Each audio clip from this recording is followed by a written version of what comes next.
Hey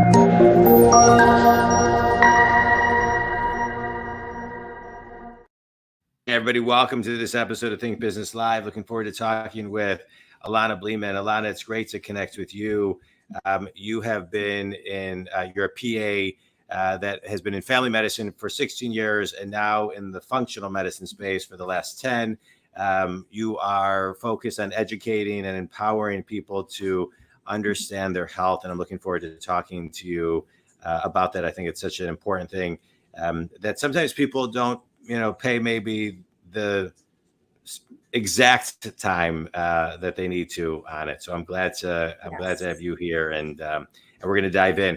I'm a business coach. I work with successful people all over the globe who are stuck. I get them unstuck. I love this podcast because I get to have guests like you on the show to also kind of work with me on my mission of getting people unstuck. So I always like to start off the show with, where is your stuck? As a business owner today, as somebody who's in business, where is your stuck in business? My stuck is getting out of my own way as far as the social media space and just trying to serve as big as I can. But I know that some of my organization skills are not always so great. Yeah. You know what I find? It's great to outsource stuff like that. As a business coach, I really do my best to focus on people's strengths, because things that we don't love to do, we resist. And especially for social media, because when we're working with clients all day and we're doing what we love, sometimes it can become a hassle. So I would recommend to you, Ilona, that you outsource it and get somebody who can really build out an editorial calendar. You provide a lot of content, maybe get 3 months ahead of time, and then outsource it. I've been outsourcing mine since the day I started my company 8 years ago, and it's great. It's funny because then if you ask me where my stuck is, it's taking that leap. Yeah. To the next level, which. Yeah. All right. So we'll talk about that. We can talk about that. But in the meantime, let's talk about you and how we can educate and empower people to understand their health. When it comes to understanding your health, what are some of the, top things, one of the, 1, 2, or 3 things that people don't understand it the way they need to? Oh, great question. A big one is what we do now when we're younger or healthy is going to affect what our future looks like. Most chronic diseases you don't wake up one day with Alzheimer's. It's 20, 30 years in the making. So it's not only about investing in your health now, but everybody worries about their 401k and this and that. And it's like, if you're not going to know who your children are, you worked your whole life for that. So that's one of them. We are not doomed by our genetics, and understanding that we have more control than we are led to believe, but looking at how we manage our nutrition, our movement, our sleep, our stress.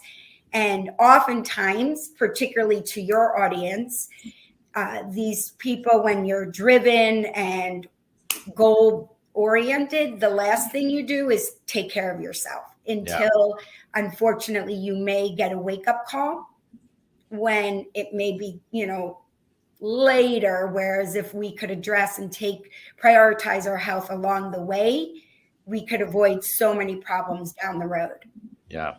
Well, let's talk about that. So how do we start to think more preventatively, right? And instead of reactively, what do we do now? And can you put some texture behind some of the things that maybe everybody should be thinking about when it comes to doing now and thinking later? Which I think sometimes is a little challenging. We have this, it at one time was the younger generations, but now it's seeping because of technology into all generations. People want instant gratification, not delayed. So sometimes that's a hard concept because the proximity is so far away. So, but what do we do, and how do we stay consistent and disciplined and persistent and with it, knowing that it's kind of a 20-year plan, long-term. 30-year plan, 40-year plan, et cetera. Yeah. Yeah. Well, I think the first thing is just being aware of even what we put in our body. So as a general rule, and that's overwhelming because oftentimes people want to jump on the bandwagon for the latest and greatest diet or fad that comes their way. But as a general rule, if it hangs, grows, and lives, eat it. If it comes in a box or as a barcode, minimize it. And focus. Say that one again. That's a good one. If it hangs, grows, or lives, eat it. If it comes in a box or has a barcode, minimize it. And again, we're talking about 80-20 or 90-10. There's no such thing as perfection. And I think it could be daunting and overwhelming. So picking one area. Another basic rule is trying to go 12 to 14 hours from the last time you eat at night to the first time you eat the following day, and focusing on meals rather than snacking. Snacking, and that's really doable because there's flexibility in there. And so, picking one area to start with. Another one is moving more, whether it be parking far from where you're going, taking stairs, even while you're watching TV, using resistance bands, things like that. You don't have to start off by climbing Kilimanjaro. And even a 10 to 15 minute brisk walk after a meal is very helpful for decreasing inflammation and helping yourself. And prioritizing sleep, that a lot of overachievers, that's the one area that and stress management tend to be just a way of life. Yeah. So even being aware of those aspects of your life. Let's thank you for that. That was a great download. Let's just talk about some real quick tips. Define what inflammation is for those who, aren't really aware of what it is and how it affects your body. Inflammation is basically at the core or at the root of every chronic disease. And a lot of the things that cause inflammation are out of our control, like some of the toxins, pollutants, things like that are in the air. But a big cause for inflammation is insulin resistance, processed foods, things like that. And, it will cause, whether it be joint pain, heart disease, Alzheimer's or dementia, diabetes, all of these things, the root cause is inflammation. And then if you peel back the layer of the onion, what causes the inflammation? Yeah. And thank you for that. And now sleep. How many hours a night should people sleep? I know you guys are not going to like this, but ideally 8 hours of quality sleep, not waking up throughout the night to use the restroom and just waking up because there's things on your mind. That's hard, I think. I find I'm 51. The older I get, I just wake up. I don't even want to wake up, but I just seem to sometimes wake up and I feel refreshed, but I think getting 8 hours when I was younger was easier. The older I get, it's a little bit harder. Yeah. Yeah. And a big part of my practice is also hormone optimization and looking at ways that supplement, natural ways that we could enhance our sleep, doing PAT routines, like not having your screens for an hour or two before you go to bed, all these things that are really hard because many people will scroll to put themselves to bed. So making sure your room's cool, but there are supplements that can even help. But the big thing is uninterrupted sleep. And sometimes cortisol, due to stress, we may wake up wide awake at 2-3 o'clock in the morning. And that could be a sign of dysregulated adrenals or cortisol. Yeah. Yeah. All right, good. And stress management. What's a solution that you give your clients for stress management? That is, I have to find what works for everybody. It's different. Like personally, hot yoga is my drug of choice, Yeah. where I don't necessarily recommend that to everybody. So whether it be meditating, reading, journal, sitting in a room, listening to guided meditations, that's a great place to start. Some people like, we live in Arizona, a lot of patients will like hiking or getting outside with nature, whatever is your thing. Yeah. And talk about how someone can find their routine and their cadence, right? I find sometimes when people listen to this and are talking, you said something earlier, like when it came to eating 80-20, where's the 80-20 so people don't think it's all or nothing? Can you give some guidance on finding your routine, finding your cadence, and having grace if you miss a day?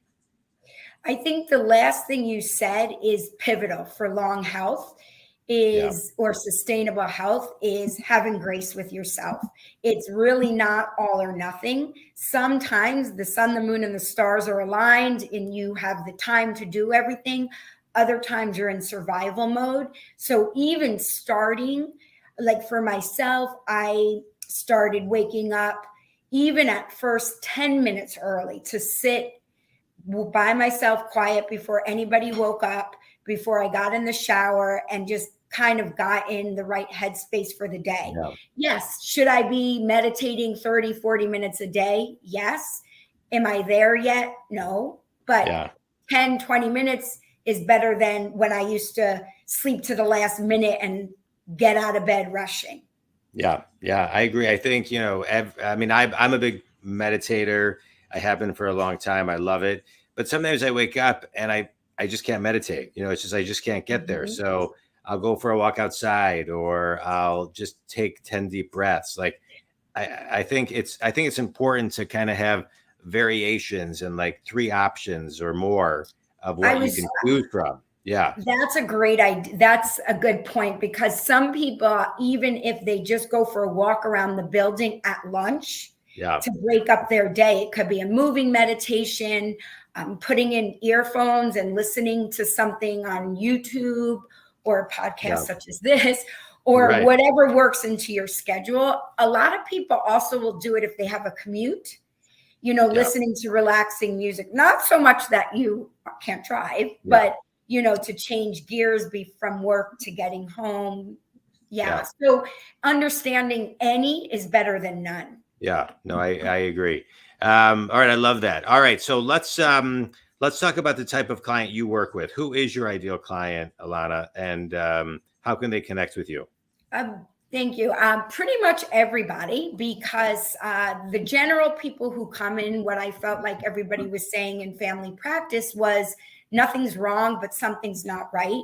People would go to the doctor, get their lab work done, and be told everything was normal, but they'd have all of these vague symptoms. So that's the majority of our patient base, or people who just want to understand about their health, because unfortunately what we're taught in mainstream medicine is a little outdated, and it can take 10 to 20 years for information from the medical journals to become accepted in mainstream.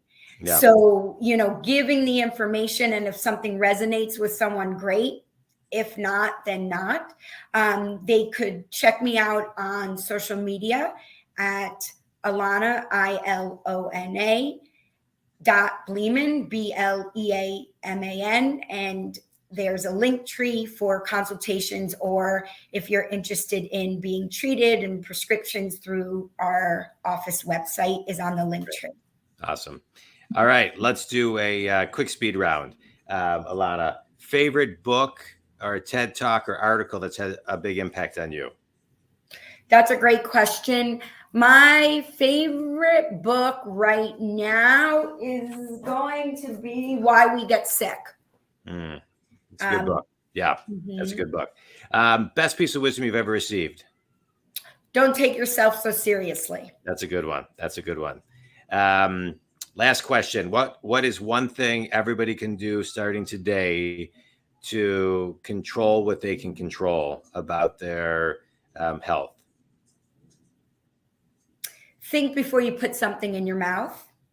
Does it support your health Good. or not? Good. I like that. Can I ask Ilona, one other? Yeah. And why are you putting it in your mouth? Are you tired? Yeah. Are you stressed? Or are you actually hungry? I love it. That's great. In community, Ilona, this was great. I love talking about health and preventative health and functional medicine and this was great. In community, as you know, I'm a business coach. I work with people who are successful, who are stuck, get them unstuck. And Ilona has shared a lot of things to help you get unstuck and think in a more preventative way. You know, there was an article in 2008 in the Atlantic, and it was called "Is Google Making Us Stupid?" And what it was talking about was that technology is rewiring our brains. And this was in 2008. And it's rewiring our brains to, which is moving us away from delayed gratification and into too much instant gratification. Fast forward to 2023 with more technology, AI, VR, post-COVID. There are so many things that are distracting us and so many things that keep us in kind of a instant gratification that we want. This is something that we must have delayed gratification for. Yeah. There are No, things if people are into delayed gratification, for example, like I'll wear a continuous glucose monitor or a ring to track metrics so that I do have feedback because I can't argue with numbers. Yeah. So you could use some of this technology in your, to track your health and get some immediate, gratification. I love it. Right. Because if there's certain things that we need that give us the power to control what we can control and be present with the instant, but also know that it's for the long term as well. I think it's great. Correct. In community, you can reach Ilona on what social platform, Ilona? Facebook, but mainly Instagram and TikTok. Okay, awesome. And you can reach me at jondwoskin.com. Ilona, this was great. I'm glad we got connected. And thanks for your insights, especially on if it hangs, grows. What was the other one? Lives. Eat it. If it's in a box or as a barcode, minimize it. I love it. All right, think community. Thanks, everybody. Thanks, Ilona. Thank you for having me.